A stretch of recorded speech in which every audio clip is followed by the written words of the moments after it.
Golden Trophy Golden Trophy final. Next up, it's the final for DD2. Let's have a look at your starting grid, and this is going to be an exciting one.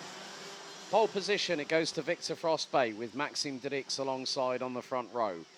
Patrick Knowles, Loch Mellis, joined by the Flying Dutchman, the legendary Buzz Lammers on row 2. Villa Villianen and Jules Cousin, row 3. Nikita Genza, Maxime Shurko, row 4. David Maslakovic and Ben Dor round out the top 10. After that, we then have the following drivers. Florian Breitenbach, Tim Mika-Metz, Carl Borgard, Manuel Tenschert, Enzo Boll, Fabian Bock, Tomasz Birstins, Brian Anker, Jordi Clebaud, Nicolas Guillaume, Tino Egeskov, Tristan Rennie, Lucas Lippert, Christopher Zaxa, Jan Eckstein, Mats Overhoff, Adrian Unistad Kurku, and rounding out the grid, it's Lukas Dolizal from the Czech Republic. Another 14 minutes plus an additional lap of racing action here at the home of champions, Karting Genk in Belgium. The sunshine again, showing that there could be further track evolution in play. The formation lap gets going right now, and after all 28 drivers have gone past the start-finish line, we'll bring the red lights on the gantry into play.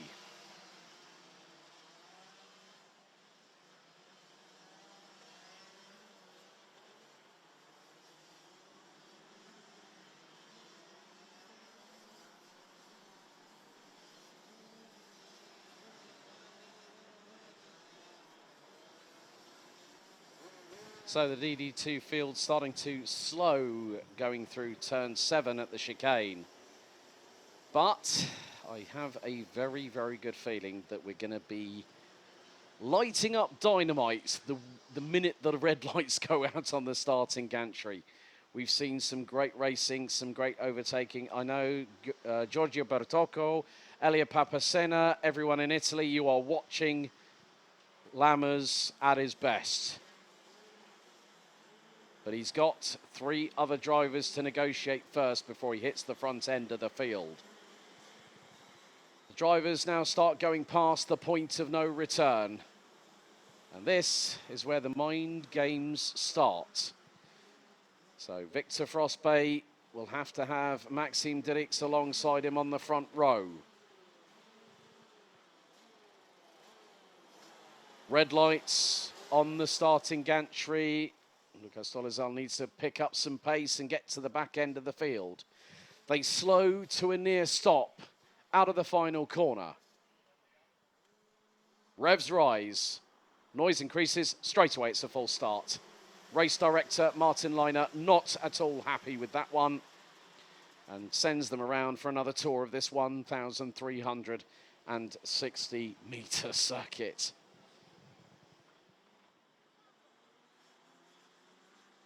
Of course, it's going to be a bit of a surreal one because I know there's one driver at the sharp end of this field who will be moving on in his racing career after this race. As Victor Frostbay goes through turn 7, they've got to make sure that this start is a good one because if not, our race director will call the red flag.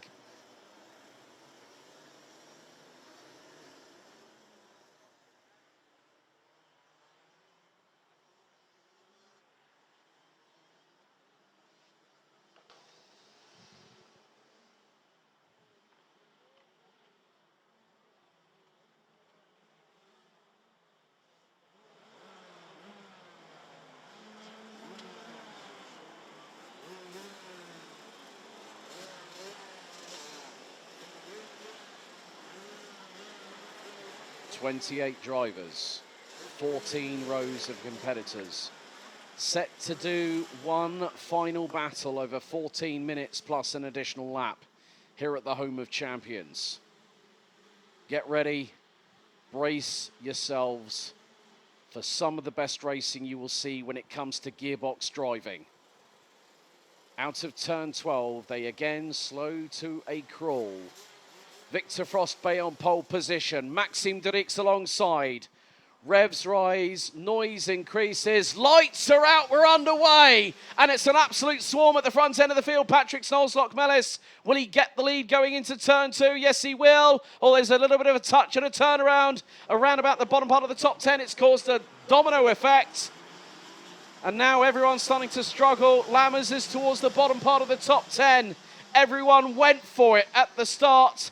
And then we've also got one of the other drivers, I think it might have been Brian Anker, that was off the circuit and was moving slowly. But leading the way, Patrick Snolls-Lockmellis. Nikita Genza has sprung up from 7th on the grid, now rounds out the top 3 behind Maxime Dirix from Belgium. And again, well, the dry line is starting to show. Have some of these drivers decided that slicks might be the better call? There's no rainfall, so if they've gone on the D5s, they'll have done the old Jensen Button trick. Lammers might be one of those drivers that might have chanced it. There's still 13 minutes of this race. Dirix is on slicks. I think probably most of the field might be on it. There may be that handful of 1, maybe 2 or 3 drivers that decided to go for wets. And you can see who are taking the drier lines on the circuit. Maxime Dirix was one of them. He was very, very wide through turn number 2. And the pace may reflect it. Patrick Snolls-Lockmellis is 1.6 seconds up the road.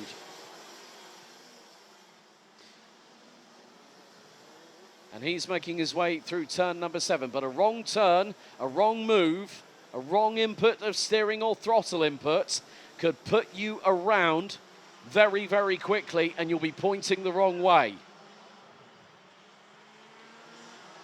So at the minute, Patrick Snolls-Lockmellis leads from Maxime Dirix, Genza, Cousin, Bendor, Maslakovic, Shurko, Borgard, Mika Metz, Bol now up into 10th. Lammers all the way down in 21st at the moment.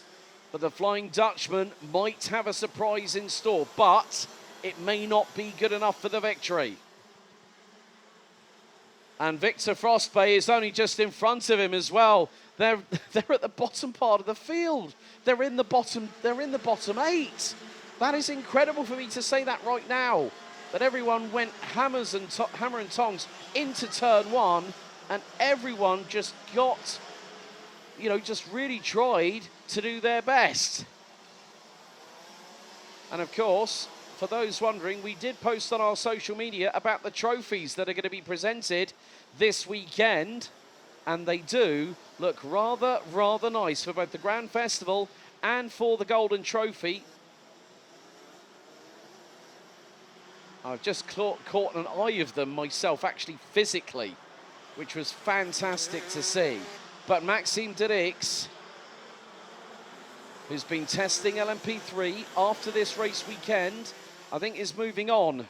He's going to be competing in LMP3s next year, and it's a real shame because he's done a great job over the last few years. I've enjoyed watching him race. Now, this might be his swan song in DD2, but he's definitely put on a show for everybody. He's battling away with the 451 of Jules Cousin from France. That's for P2. All dramas for the 484. Manuel Tenchert drops all the way down to 25th.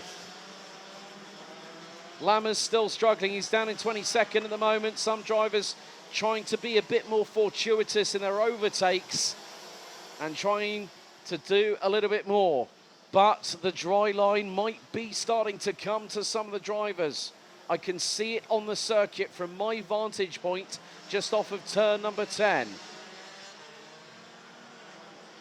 But as I said earlier, you've got to watch what you're doing if you have gone on the Mojo D5s as opposed to the W5s. For those uninitiated with tyres, D is for dry, W is for wet. So 9.5 minutes still remain. Patrick Snolls-Lockmellis has a lead, and it's a comfortable one. Jules Cousin, 5.7 seconds behind in P2. Dirix in P3. Bendor now 4th. Maxime Shurko 5th. David Maslakovic leading the likes of Nikita Genza. There's Tim Mika Metz. We haven't seen him at the sharp end all weekend long. And now with these conditions, he's going to try and keep it around the outside of Karl Borgaard, but to no avail through turn 4 and into turn 5. Elliot Papacena, I'm wondering if Baz is on slicks. I am certainly wondering that for myself.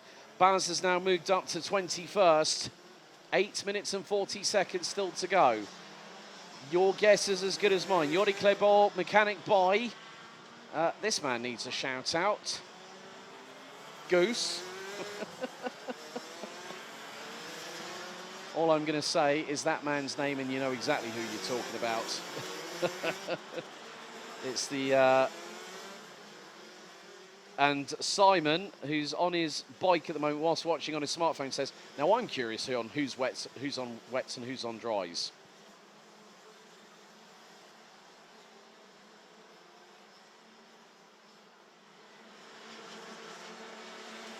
And for those wondering who Goose is, his actual name is Frederick Bakert, mechanicking for Yori Klebor this weekend.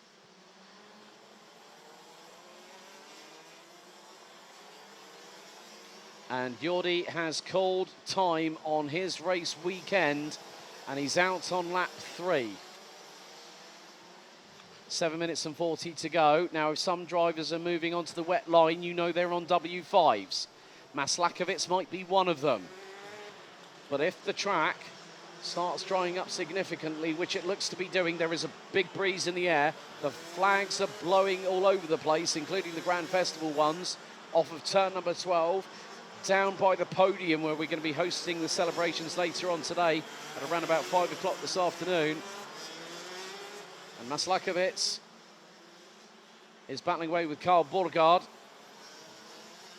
as Klebor now confirmed as an official retirement. Down to 27 runners and riders.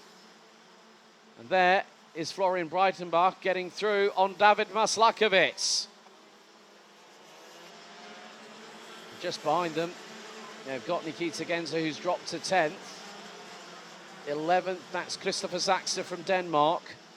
And there is Jules Cousin, ahead of Maxime Dirix. Dirix has managed to close in a little bit. Loch Mellis has already Loch Mellis is out. Oh, he's checked out big time. We're 6.5 minutes away from the checkered, plus an additional lap, and he is 7.9 seconds up the road from P2.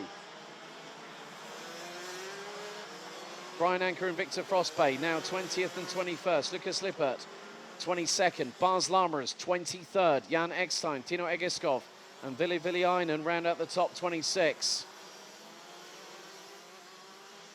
And Leo saying, die chicken sprockets again. God, that's been the in-house joke with the Italian crowd that have been watching. Maxime Shurko, in the meantime, has now gotten past Ben Dorr for 5th place. Tim Mika Metz past Karl Borgaard. And there's Maxime Dirix. Dirix has got through on Cousin for 2nd position. Now, Maxime, you've got 5 minutes and 40 seconds to hightail it away from the Frenchman behind you. And they are both, right, I can see that both of them are on wet weather tyres. They're on the W5s. I can see it by the groove in the middle of the tyre. They went for wet, which seemed to have been the right call. Maxime Shurko is catching them up. And the biggest problem is that once you overheat these W5 tyres, they blister, they drop off the edge of a cliff, and you've got to avoid every...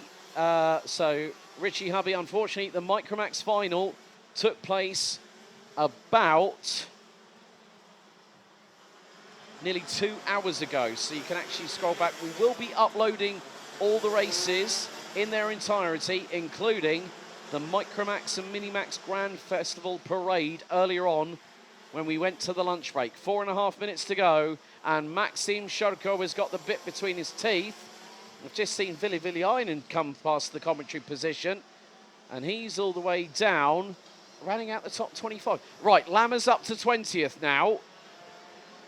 So let's see. Lammers' pace, 1 minute 7.6. Shurko's got the fastest lap, 1 minute 5.325. I'm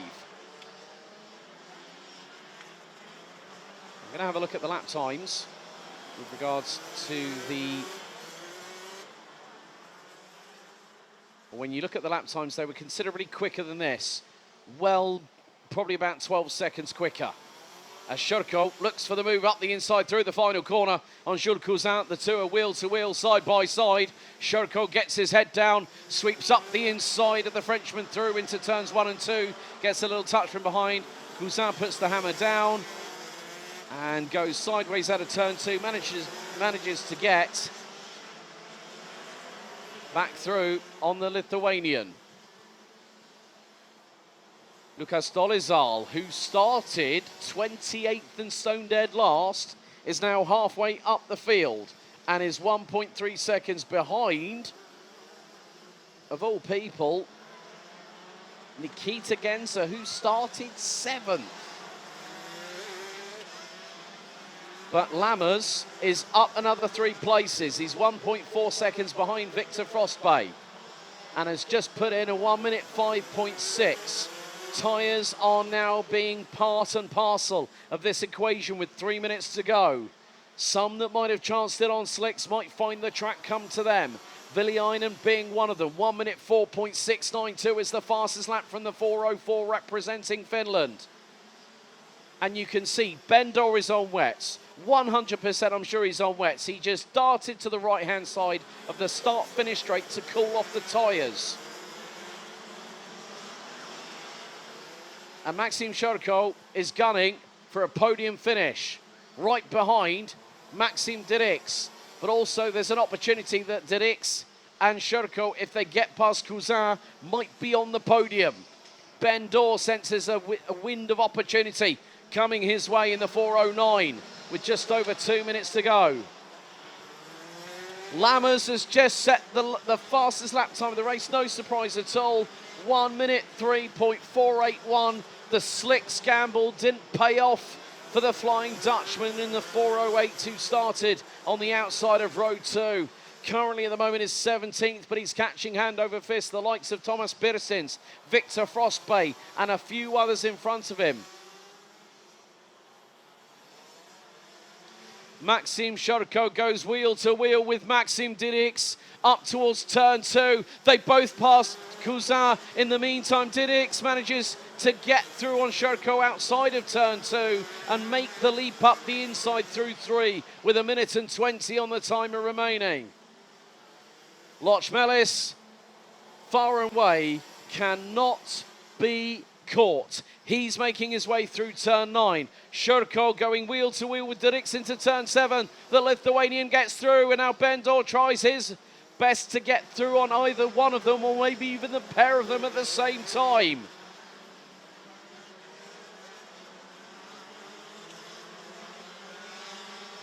If the track had evolved significantly quicker than your prediction, Tom Arnold, you called that one right. With about 1 minute 30, the track would come to other drivers. Baz Lammers, another successive fastest lap. He's now 13th. I don't think he's going to get to the top 10 by the end of this race unless the drivers in front might be on wet weather tyres, and they are starting to burn up. Dirix sends it up the inside of Shurko, and Cousin goes deep into turn 2, was second for a brief moment. Now back to 4th goes the Belgian. Bendor right with him. This is going to be very, very close indeed as to who is going to take the rest of the spoils.